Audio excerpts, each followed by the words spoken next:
Good morning বন্ধুরা, তোমরা সবাই কেমন আছো? আশা করছি যে যেখান থেকে আমার ভিডিওটি দেখছো সবাই ভালো আছো, আর আমরা ভালো আছি। তো আজকে আরেকটি নতুন ব্লগে তোমাদের সবাইকে স্বাগত জানাচ্ছি। তো দেখতে পাচ্ছ, ঘুম থেকে উঠে আজকে আমি বাসি কাজ করিনি, বাসি কাজ করেছে আমার ঠাকুমা। তো আমি এদিকে স্নান করে এসে চাটা বসিয়ে দিয়েছি। তো আজকে আমাদের বাড়িতে আমার ননদ আসবে, তো সেটাই তোমাদের সঙ্গে শেয়ার করব যে ওরা আসলে আমরা কী কেমন করে মজা করি। তো চলো, তো তোমরা ভিডিওটা দেখতে থাকো। তো আমি ঘুম থেকে উঠেই এই যে চা বসিয়ে দিয়েছি। আগে কিন্তু প্রান্তিকার বাবার চাটা আমি নামিয়ে নিয়েছিলাম। ও চিনি ছাড়া চা খায়, যেহেতু সুগার, সেজন্য। আর এদিকে এটা ঠাকুমা, আমার শ্বশুর, এর জন্য চা বসিয়েছি। আর এখানে হচ্ছে তোমার চিনি দেওয়া চাটা। আর আমি দুধ চা খাই না, আমি লাল চা খাই। তো আমার জন্য আমি লাল চা করে নেব। আর হচ্ছে তোমার একটুখানি চিড়া ভাজবো। আর এইদিকে ঠাকুমা গল্প করছিল প্রান্তিকার বাবার সাথে, তো সেটা শুনেই আমি হাসছিলাম। তো ঠাকুমার ছোট বোনের কথা বলছিল। তো ওই ঠাকুমা খুবই মজার মানুষ। তো সবাইকে না হাসিয়ে থাকতে পারে না। আর এমনও মানুষ নেই যারা মনে করো হাসে না, তাদের ওই ঠাকুমার কথা শুনলেই হাসতেই হবে, এরকম আর কি। তো কিছুদিন আগে ঠাকুমার ভাইয়ের ছেলের আশীর্বাদ হলো, তো সেখানেই গিয়েছিল। তো সেখানেই নাকি ওই ঠাকুমা কী কী বলছিল সেগুলোই ঠাকুমা বলতেছে আমাদেরকে। তো কি বলি, সেই কথাগুলো শুনে হাসছিলাম। আর আমাদের বিয়ের ঘটনাগুলো বলছিলাম। আমাদের বিয়েতেও অনেক কাণ্ড করেছিল, তো সেটা আর একদিন তোমাদের সঙ্গে শেয়ার করব, আজকে আর করছি না। তো দেখো, এদিকে ঠাকুমাকে দিয়ে দেবো চিড়া, আর প্রান্তিকার বাবাকেও চিড়া দিব, কারণ প্রান্তিকার বাবা আজকে নাকি চিড়া খাবে। ও চিড়াটা খায় না, গ্যাস হয়ে যায় জন্য। কিন্তু আজকে ইচ্ছে করছিল যে খালি চা আর খাবে না, ওকে একটুখানি চিড়া দিতে বলল, তাই আমি ওকেও চিড়া দিয়ে দেবো।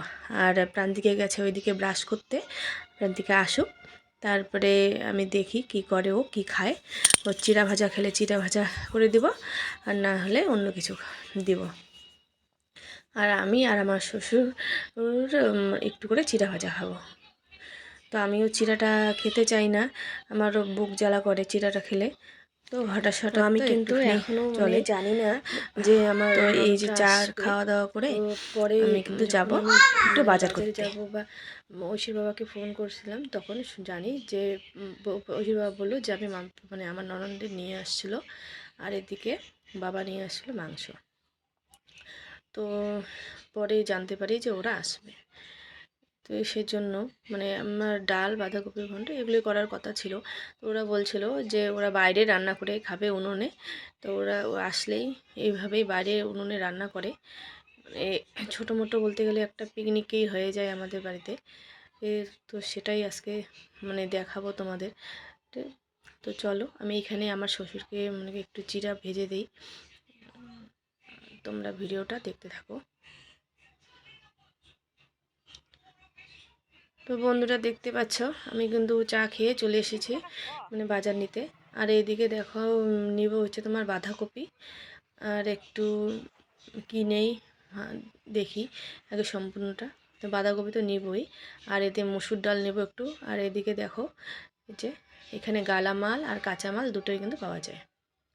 আর এই যে আমার ননদ শুরু করেছে রান্না, ওর রান্না বলতে গেলে বাঁধাকপি ঘন্ট, বাঁধাকপি ঘন্ট তোমার এগুলো হয়ে গেছে। আর ভিতরে আমি ভাত আর ডালটা করেছিলাম, আর এখানে ও এখন মাংসটা বসিয়ে দিয়েছে। আর আমার শাশুড়ির জন্য পেঁপে ঘন্ট একটু করেছিল, আর আমি এদিকে বসে বসে ভিডিও করছিলাম, আর ও রান্না করছে। তো এখানে পেঁয়াজটা এখন বসিয়ে দিয়েছে, আর এই যে এখন মাংসটা দিয়ে দিল। আর হচ্ছে এই উনুনটা আমার যখন গ্যাস শেষ হয়ে গিয়েছিলো, আমি এই উনুনটা দিয়েছিলাম। আর শীতের সময় আমি উনুনেই রান্না করি, কিন্তু এবার আর সেরকম একটা ইচ্ছে ছিল না উনুনে রান্না করার। কিন্তু কি করব, এমন একটা পরিস্থিতিতে পড়ে গেছিলাম, তো সেজন্য আর উনুনটা দিতেই হয়েছিল। আর এদিকে ঠাকুমা স্নান করে আসলো, ও কাপড় শুকোতে দিচ্ছে, আর এদিকে ও দেখছে মোবাইল। আর এখন এই যে দেখো, মাংসটা প্রায় ভাজা ভাজা হয়ে গেছে, ওইদিকে যাবে জল আনতে, আর আবার বসে পড়লো আমার বর। তো মানে সবাই এইভাবেই মানে হাতাহাতি কাজগুলো করা হয়। ওর মানে সবাই মিলে আর কি করি কাজ, এরকম একটা ব্যাপার। আমার বর বসলো যে আমি একটু মাংসটা নেড়ে চেড়ে দিই, কারণ কি উনুনের জাল তো, সেজন্য মানে একটুখানি না ইয়ে করলেই নিচটা লেগে যায়। আর এদিকে দেখো মাংসটা কিন্তু প্রায় হয়ে এসছে।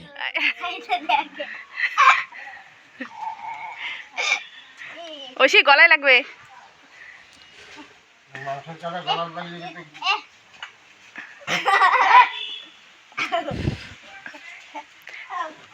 চুপ করে খাও। এদিকে মাংসটা হয়ে যাওয়ার পর ওদেরকে খেতে দেওয়া হয়েছিল। আর আমার মেয়ে আর ওর পিসির বড় মেয়ে দুজনেই মানে খুবই ইয়ে করছিল খুনসুটি। তো আমি বলছিলাম যে এরকম করিস না, গলায় লাগবে। আর সাথে কিন্তু আমার ঠাকুমা আর আমার শ্বশুর একটু খেয়েছিল। তো আমার শ্বশুর হাত ধুয়ে চলে গেল ওরা, আর এখন আমরা সবাই মিলে বসবো খেতে। তো ওদেরকে ডাকছিলাম। তো সবাই মানে এখন আমার বর আর আমার ননদ বসবে খেতে। তো ওরা বসে পড়ে, ওদেরকে আমি দিয়ে টিয়ে তারপরে আমি বসবো লাস্টে আর বলবো, আর ঠাকুমা আমাদেরকে মানে পরিবেশন করবে। তো এইভাবেই মানে কি আর বলি, মজা করে সবাই মিলে এইভাবে খাওয়া দাওয়া হয় উঠোনেই। এই আর আজকে কলা পাতা পাইনি, সেজন্য কলা পাতার মধ্যে কিন্তু খাওয়াটা হয়নি। আর এইভাবে খেলে কলা পাতার মধ্যেই খাই।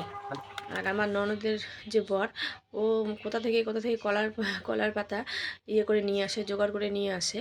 তো আজকে আর যায়নি, আজকে সেজন্য নিয়েও আসেনি কলার পাতাটা।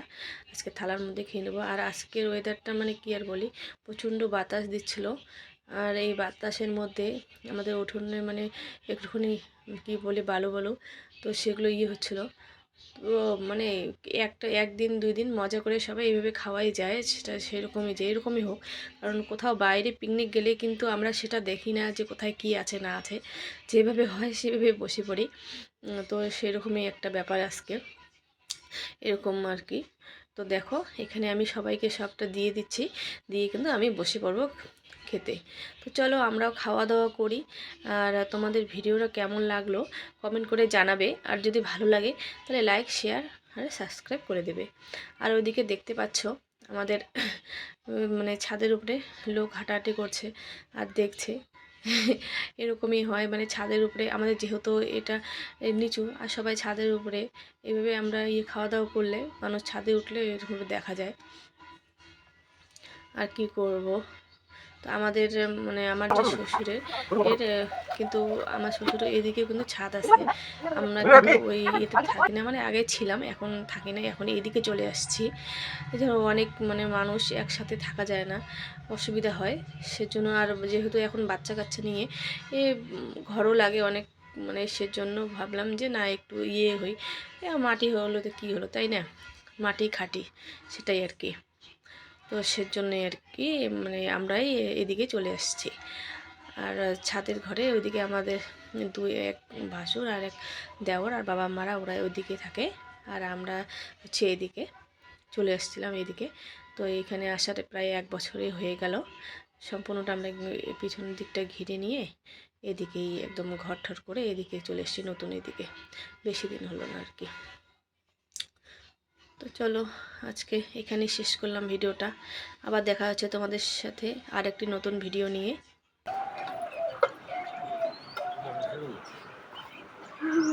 হ্যাঁ